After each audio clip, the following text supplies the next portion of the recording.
Hey, what's up everyone? Welcome back, and today I'm looking at the Armored Girls project Yamato from Kantai collection by Bandai to Machinations. So this is my first time looking at an A.G.P figure, and I have to say, my initial impression is that this figure has to be insanely overpriced. I mean seriously, this thing has an RRP of 14,000 yen, that's like $140. And man, this thing really has to fucking blow me away to be worth it in my opinion. So let's bust this thing open and see what we've got. So before opening this up, let's take a quick look around the box. So this is a pretty large box. Here's an Android box for a quick comparison. So it is pretty big. One thing I've noticed though, there is no window on the front of this box, so you can't actually see what the figure looks like, which to me is a bit weird. When I'm shopping around a lot of the times, especially with Machinations figures, I look in through the window to check that there's no defects, because a lot of the times there is. So I try to get the best one I can see on the shelf, but in this situation, you can't. But anyway, the box looks nice. You can see the figure here on the right, Yamato here, and the kanji for it right there on the left. On the side here, we've got a picture of the figure, as well as over on this side too. Here is the top of the box, and over here we have another picture of the figure, as well as down here on the bottom as well. And around here in the back of the box, we've got a lot of pictures of what the figure looks like in action. Over here is the figure itself, some details of the cannons here. Here it is with the armor sections attached. Here it is closed, here it is open, 3 alternate faces, and down here in the bottom right we've got more details of the cannons, and here it is again with the armor attached. So that's it for the box. Let's bust this thing open and see what we've got. So now taking a look at the inner packaging, and what we've got here is the figure itself. 3 alternate faces over here with the parasol, 10 alternate hands, what look to be parts of the base down here and up here as well, and the huge armor sections over here on the left.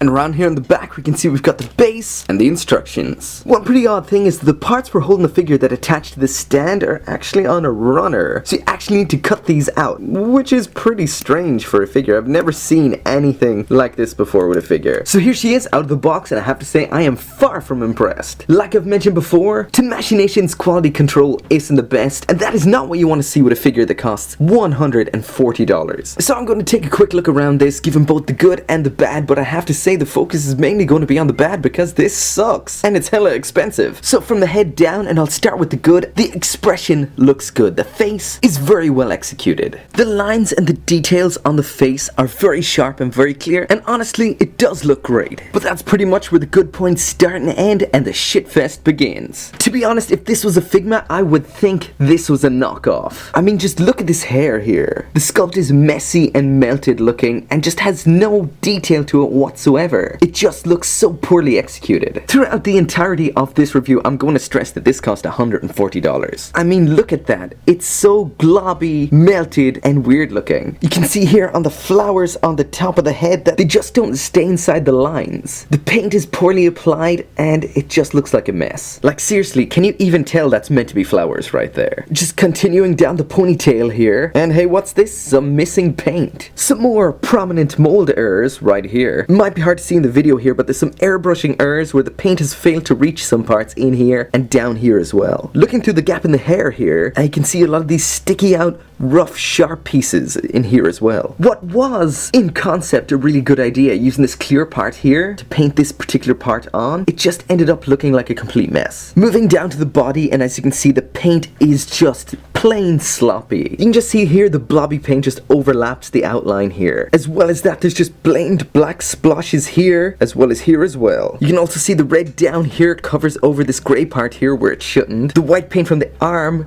comes up here onto the armband where it shouldn't as well. Pretty much the same here. All of these yellow stitching parts are just blobbed on with paint. It looks so bad. This section in the circle here is meant to be your hip and match her thigh color. Might be hard to see in the video. This looks like some weird ass zombie flesh color up here. It doesn't match down here at all, nor does it look like it's meant to be your hip at all either. I mean seriously, can they not just stay within a line? It's not that hard. These bullets on her leg, they're just plain crooked. And seriously, what the hell is that? There's massive gate marks on the top of every single one of those bullets. I mean seriously, can you see that? $140. And don't even get me started on mold lines. Oh wait a minute, this cost $140, so I'm gonna start. Yeah, they're pretty much everywhere and look like absolute shit. They continue all the way up the side of the figure. And while I'm talking about these mold lines, here's another crooked line down here in the paint as well. Mold lines, mold lines, mold lines, and as well as mold lines, we've got game marks too. And seriously, as far as I know, there isn't even any cyan on this figure. Where did that that come from? Seriously, you could buy 3 of Figma Shimakaze for the price of this Yamato. And although Shimakaze isn't without some paint errors and some mold lines, it's infinitely better than the Yamato, even if they cost the same price. Yeah, so far this isn't looking too good. So here she is with everything that she comes with, and I have to say this is quite a lot of accessories. So taking a look at everything one thing at a time, and first up is this part for the stand, and this is really similar to a Gundam's action base. Has this little tab here for keeping it in place.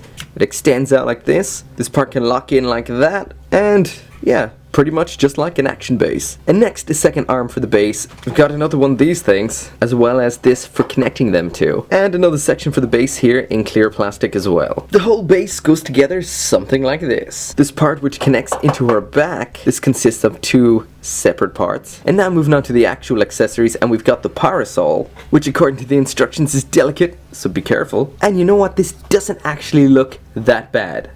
Well, until you zoom in and see this isn't even glued into the hole, it's actually glued to the side of the hole.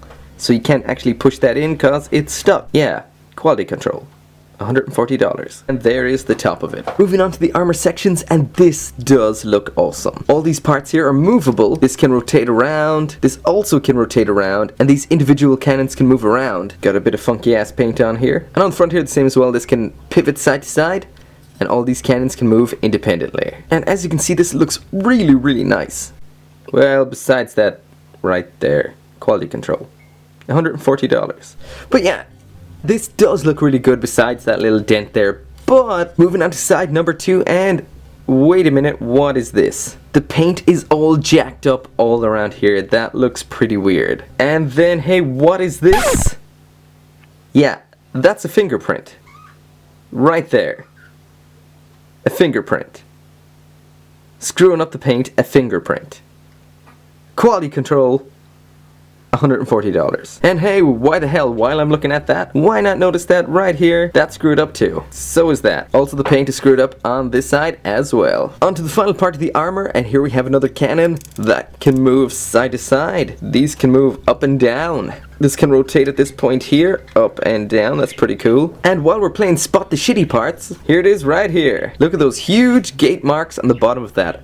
Quality control, $140. There's actually what looks like glue stuck to the end of this here on this peg. What the hell? To put this together, these 2 parts here stick into these holes over here like this. Same goes for this side, right in here, like that. And there it is with all the armor attached. As for alternate faces, we've the default face, and this one which is looking slightly to the right, a blushing, embarrassed face, and an angry, open-mouthed, attacking face. As for the hands, we've got a pair of hands holding the bullets, a pair of spread wide open hands, a standard pair of holding hands, as well as another pair of holding hands which hold things at a slightly sharper angle. And last up are a pair of relaxed, open hands. Now moving on to the articulation, and first, here's the head to the front, to the back. It doesn't really move much to the back there, but to the front is pretty okay. Side to side, that can probably rotate all the way around, but the hair kind of gets in the way. The tilt side to side as well.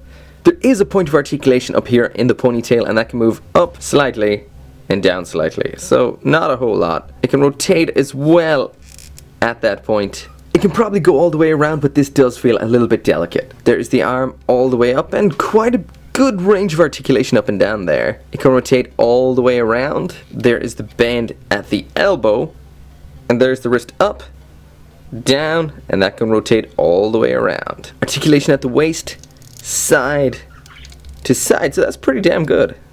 Oh, our hair fell off. There she is all the way to the front. Oh. Yeah, so that's it to the front, not much. And there it is to the back, so quite a bend to the back up here, but not much to the front. At the waist, the leg all the way up to the front, so that's not so bad. All the way to the back, pretty good as well. All the way out to the side, so a little bit restricted by the skirt there. The bend at the knee, articulation at the ankle all the way up as well as all the way down, so not a whole lot there. There is some articulation here, but it can't really tilt side to side. So the articulation here is good, not fantastic. It's good in the waist and arms, but limited at the legs and the head. Now moving on to quality, and what can I say? I'm not going to waste my time. I'm just going to sum it up and say that it is... Seriously, it sucks. This cost $140 and I'm not going to waste my time getting into it again. So that's it for my review of the Armored Girls Project Yamato from Kantai Collection. At this point, you probably get that I'm not a big fan of this figure. You may have felt I was a bit overly critical through the whole thing about this figure, but I have to tell you, I was not. This would be an okay figure if it was 4,000 yen, maybe even 5,000 yen, but 14,000 yen, that's $140. This is not worth it. Not even slightly. From some angles, it may look good, but it's not. It looks absolutely nothing like it does in the pictures, and I know that there's disclaimers saying that the product shown in the pictures is not necessarily the product you're gonna get, but this is absolute bullshit. I actually feel bad for the original sculptor and team that worked on this, because what you get is not what was planned. And you can see there could have been a good figure here, but their quality control is absolute arse. Absolute arse. This could have been a great figure. It should have been a great figure, but it is not a great figure. So do I recommend this figure? Hell no. Definitely not. Fuck it. Completely no. So personally, for all future Kantai Collection releases, I would recommend sticking with Max Factory's Figma line. They may not be as big and over the top, but at least the price is realistic and the quality control is tight. So thanks again for watching, and make sure to come back for more figure reviews.